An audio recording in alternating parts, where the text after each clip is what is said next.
आता आपल्याला तेल घालायचंय, फोडणी करायची. झालं अजून. तुम्हाला कधी भीती वाटली का हो तुमच्या कामामध्ये जेव्हा वेगवेगळी संकट समोर येतात तेव्हा? आणि भीती वाटल्यावर उपाय काय करता? ॲक्च्युली आता प्रत्येकच म्हणजे संकट हा प्रत्येक माणसाचा अविभाज्य घटकच आहे आयुष्य म्हटलं की. आणि प्रत्येक तर अशा येतात गोष्टी, पण माझी स्वामींवर खूप निष्ठा आहे. तर मी असं मानतो की जरी मी मर्चंट नेव्हीत आणि कॅप्टन असलो आणि मी जगाच्या कुठल्याही बाठीवर असलो तरी एक देव आणि त्याचं अस्तित्व आणि आपल्या पाठीशी कोणतरी लागतं याच्यावर माझा पूर्ण विश्वास आहे. त्याच्यामुळे मी त्यांचं नामस्मरण करतो. आणि मला कित्येक वेळेला अशी अनुभूती आली आहे की कोणतरी येऊन कोणाच्या तरी रूपामध्ये मला मदत करून जातं किंवा काहीतरी सुचवून जातं की तू या सिच्युएशनशी असे 2 हात कर. आणि असं करता करता आज मला 29 वर्ष झाली आहेत आणि मी तुमच्या समोर उभा आहे. जहाजेवरती सी सिकनेस एक फार असतो. हो, कारण तो प्रवास असा जरा हलता डुलता असल्यामुळे तुम्हाला उलटी होणं, त्रास होणं. सुरुवातीला जेव्हा मी 1997 मध्ये जेव्हा मी जॉईन केलं होतं तेव्हा सुरुवातीला मला तो थोडासा त्रास झाला, पण आता सगळं अंगवळणी पडलं. बरं, पण जसं 4 महिने जहाजावर राहून आल्यावर काही दिवस चालताना असं होत नाही, का? आता सगळ्याची सवय झाली. स्विच ऑन स्विच ऑफ करायची सवय झाली सगळ्याचीच. पण सुरुवातीला होत असेल ना? सुरुवातीला थोडंसं वाटलं होतं. ठीक, चला. आता आपलं तेल गरम झालं तर आपण ही फोडणी करूयात. गॅस बंद केला तरी चालेल, कारण का आपली मग जळून जाईल मोहरी. पांढरे तीळ आपण घालतोय आणि थोडंसं. अरे बापरे, बंद करा. तिळाचा पाऊसच पडतोय.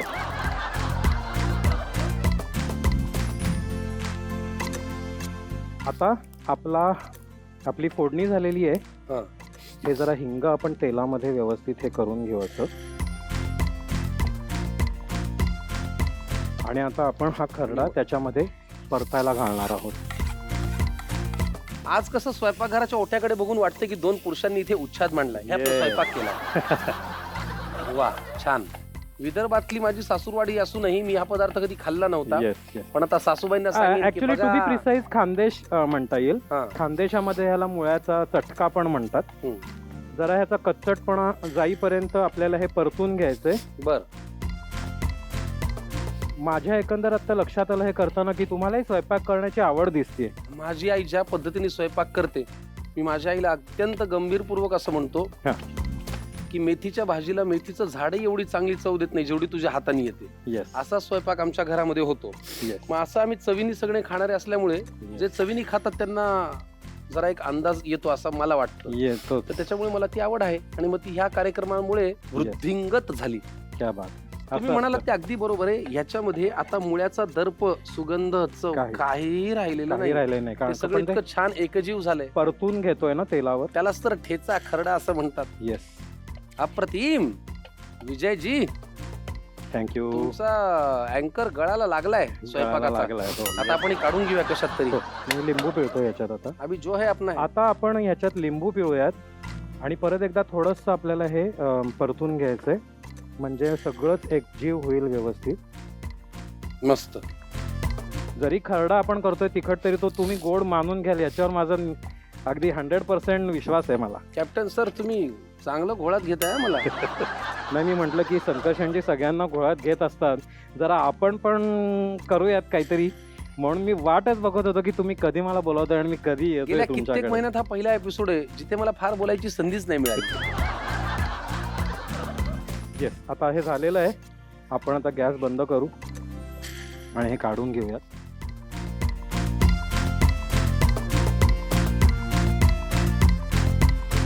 वा, आता आपला अशा पद्धतीने मुळ्याचा ठेचा झालेला आहे. काम करू. हो, जरा त्याला एक हो, वरती पांढरे तीळ घालू शकतो आपण थोडेसे वरून. कॅप्टन विजय यांनी आपल्यासाठी मुळ्याचा ठेचा केला. मी तुम्हाला खरं सांगतो, मुळ्याची कोशिंबीर खूपदा खाल्ली, मुळ्याचा पराठा खूपदा खाल्ला, मुळ्याचा ठेचा कधी खाल्ला नव्हता. ठेचा असं नुसतं खाणं काही शक्य नसतं, पण याच्यामध्ये हिरोचा रोल मुळा करत असल्यामुळे जरा चाखून बघायला काही हरकत नाही. नक्कीच, तुम्ही पण घ्या, बघा जरा.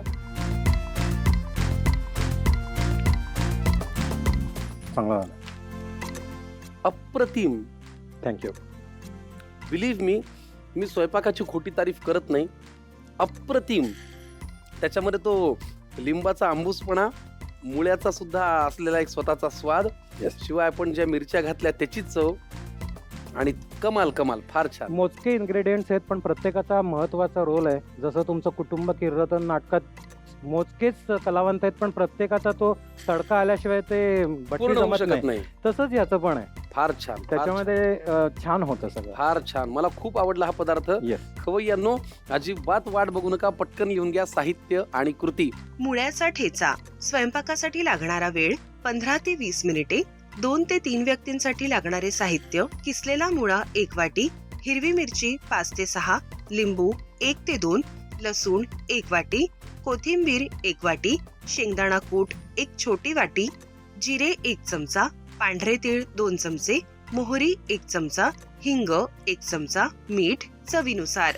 कृती: प्रथम तव्यावर हिरव्या मिरच्या तेलावर खरपूस भाजून घ्या.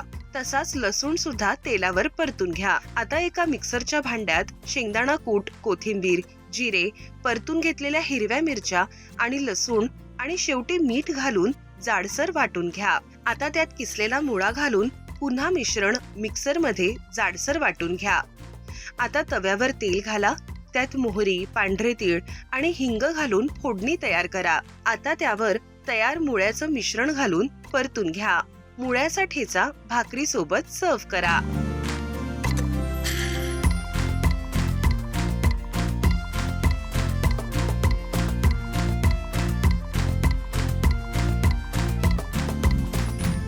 तुम्हाला माहिती आहे, आता सवय लागली असेल की आम्ही प्रत्येक भागामध्ये तुम्हाला सुपर फूड विषयी माहिती देतो आणि ते अगदी आमच्या अंतःकरणापासून देतो. आज तुम्हाला जी माहिती देणार आहे तो पदार्थ आहे मुळा. मुळ्यामध्ये मुबलक प्रमाणात व्हिटॅमिन सी असतं, जे रोग प्रतिकारक क्षमता, इम्युनिटी पॉवर वाढवतं आणि त्वचेला हायड्रेटेड म्हणजे अगदी छान मुलायम ठेवतं आणि तजेलदार ठेवतं. मुळ्यामध्ये भरपूर प्रमाणामध्ये अँटीऑक्सिडंट्स असतात, जे शरीरातील पेशींचं नुकसान होण्यापासून संरक्षण करतात. तंतुमय पदार्थांचं प्रमाण जास्त असल्यामुळे पचनक्रिया सुधारते आणि वजन कमी करण्यास मुळा मदत करतो. मुळा हा तुमचा हार्ट म्हणजेच हृदय निरोगी ठेवण्यासाठी अत्यंत महत्वाचा आहे. शिवाय तुमचं जर बीपी हाय होत असेल तर नियंत्रित राहू शकतं मुळ्याच्या रेग्युलर सेवनामुळे. मुळ्यामध्ये असलेल्या पोटॅशियममुळे रक्तवाहिन्यांवरील ताण होतो कमी आणि उच्च रक्तदाब असलेल्या लोकांसाठी मुळा हा मुळापासून फायदेशीर ठरतो. त्यामुळे येडा का खुळा, खात जा रे तू मुळा. आज आपल्याकडे पुण्याहून विजय वैशंपायन आले, जे मर्चंट नेव्ही मध्ये आहेत आणि अनेक महिने बोटीवरती असतात. आणि आज तुम्ही आमच्यासाठी तुमच्या सासूरवाडीचा मुळ्याचा ठेचा खरडा Yes. करून दाखवलात. Yes. सर, मला तुम्हाला भेटून फार भारी वाटलं. मला पण तुमच्यामध्ये पण एक पॉझिटिव्हिटी आहे, गप्पा मारायचा उत्साह आहे. लय भारी वाटलं सर. तुम्हाला कसं वाटलं? मला पण लय भारी वाटलं. आणि काय म्हणजे मी आता स्पीचलेस म्हणतात ना, तसं आहे, काही एक्सप्रेस करू शकणार नाही, इतका तो मला असा आनंद झालेला आहे सगळा. फार छान. खूपच छान. तुमच्या कामामधला समुद्र आणि तुमच्या मनामधला जो एकंदरीत उत्साह आहे तो सगळा असा छान कायम राहू द्या. थँक्यू. आणि तुम्हाला खूप शुभेच्छा. थँक्यू. अजून एक तुम्हाला आम्हाला भेटवस्तू द्यायची, पण त्याआधी एक वेगळाच प्रश्न विचारतो. येस. काय तुमच्या क्षेत्राविषयी आम्हाला खूप कुतूहल आहे. आम्ही 8-10 दिवस दौऱ्याला गेलो, महिनाभर दौऱ्याला गेलो की बायको म्हणते मला वेळ दे, मला वेळ दे. Yes. तुम्ही 4-4 महिने समुद्रात असता, मग काय कसं काय बॅलन्स?